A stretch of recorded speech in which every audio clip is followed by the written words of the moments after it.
লোকসভা নির্বাচনের দ্বিতীয় দফায় রাজ্যের ৩ কেন্দ্রে ভোটের আগে জোট বার্তা দিতে যৌথ সাংবাদিক সম্মেলন বামফ্রন্ট চেয়ারম্যান বিমান বসু এবং প্রদেশ কংগ্রেস সভাপতি অধীর চৌধুরীর।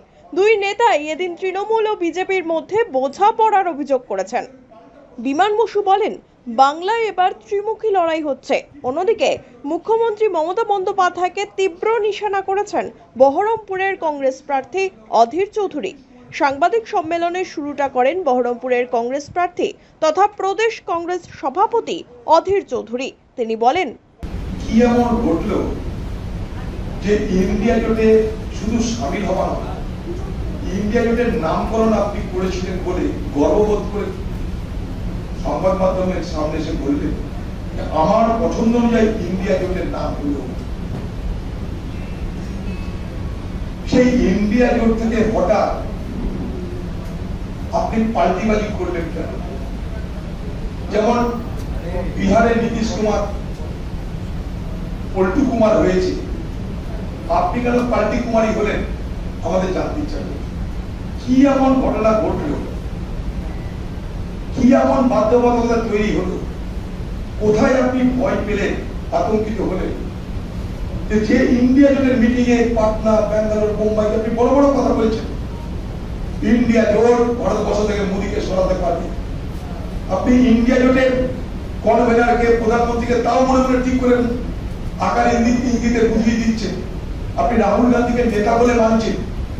কি এমন ঘটলো সেই ইন্ডিয়া জোট ছেড়ে আপনাকে পালাতে হলো?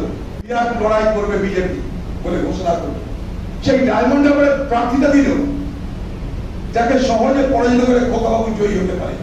এটা সমঝোতা, এটা আসল সমঝোতা বলে আমি মনে করি।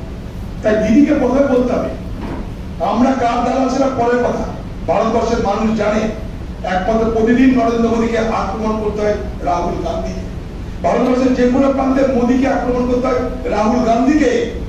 মোদী কখনো ভারতবর্ষের বাংলা ছেড়ে অন্য রাজ্যে মমতা ব্যানার্জিকে আক্রমণ করে না, কারণ মোদীর কাছে সব থেকে বড় বিপদের নাম রাহুল গান্ধী। তাই রাহুল গান্ধীকে দুবেলা আক্রমণ করে গোটা বিজেপি পার্টি। বিজেপি পার্টির রাজনৈতিক আক্রমণের ফোকাল পয়েন্ট রাহুল গান্ধী। 2 নম্বর কথা, ভারতবর্ষের ইতিহাস বলছে বাম শক্তি বা কংগ্রেস তারা সবকিছু করতে পারে। কখনো ইতিহাসের কোনো ঘটনায় কোনোভাবেই প্রত্যক্ষ বা পরোক্ষ ভাবে তারা কখনো সাম্প্রদায়িক শক্তির সঙ্গে হাত মেলায়নি। তাই স্বাভাবিকভাবেই দিদির এই কথা অবান্তর। শুধু অবান্তর নয়, আমি বিজেপিকে দিদিকে আমি পাল্টা প্রশ্ন করতে চাই, কি এমন ঘটলো কি ইন্ডিয়া জোট ছেড়ে মোদীর কাছে আত্মসমর্পণ করতে হলো আপনাকে? 2024 লোকসভা নির্বাচন নিয়ে বামফ্রন্ট চেয়ারম্যান বিমান বসু কি বললেন, শুনে নেওয়া যাক। অবশ্যই প্রত্যাশা করব যে বামেরা যেরকম কংগ্রেসে ভোট ট্রান্সফার করে, কংগ্রেসও তাদের ভোট বামেদের জন্য ট্রান্সফার করবে। ঠিক এরকম অধীরবাবু এক চেয়ারে, পাশের চেয়ারে আমি, অতীতে বসিনি। কাজে অতীতে যে অবস্থা ছিল সেটাই হবে এটা ধরে নেওয়া ঠিক না। এবার নিশ্চয়ই এই বোঝাপড়াটা উন্নততর বোঝাপড়া হয়েছে। মানে আজকে আমরা বসে কথা বললাম অধীরবাবুর সঙ্গে, কিন্তু আমার তো সবসময় টেলিফোনে কথা হয়েছে আর চিঠি পাঠিয়ে কথা হয়েছে। আমি চিঠি পাঠিয়েছি, চিঠি পাঠিয়েছেন। এইভাবে ঠিক অতীতে এইভাবে হয়নি। অতীতের থেকে এবার একটু ভিন্ন রকমের হয়েছে। আমরা সবাই বুঝি দেশকে ধ্বংস করবার জন্য, দেশের যে সংবিধান তার উপর ক্রমাগত আক্রমণ করছে বিজেপি। তাই বিজেপিকে আমাদের দেশের স্বার্থকে রক্ষা করবার জন্য, ধর্মনিরপেক্ষতার আদর্শকে তাকে বাঁচানোর জন্য বিজেপিকে আমাদের পরাস্ত করতে হবে। আর রাজ্যে যদি কম কথা, রাজ্যের সরকার সম্বন্ধে কম কথা বলা ভালো। রাজ্যে যে সরকার, তৃণমূল সরকার, তারা বিজেপির বিরুদ্ধে কথা বলে। বিজেপিকে হাতে ধরে নিয়ে এসছে পশ্চিমবাংলায় টিএমসি। এটা ভুলে গেলে চলবে না। অধীরবাবু যেটা বলছিলেন 1999-এ কি হয়েছে, তখন মমতা বন্দ্যোপাধ্যায় তিনি রেলমন্ত্রী আর আমাদের রাজ্য থেকে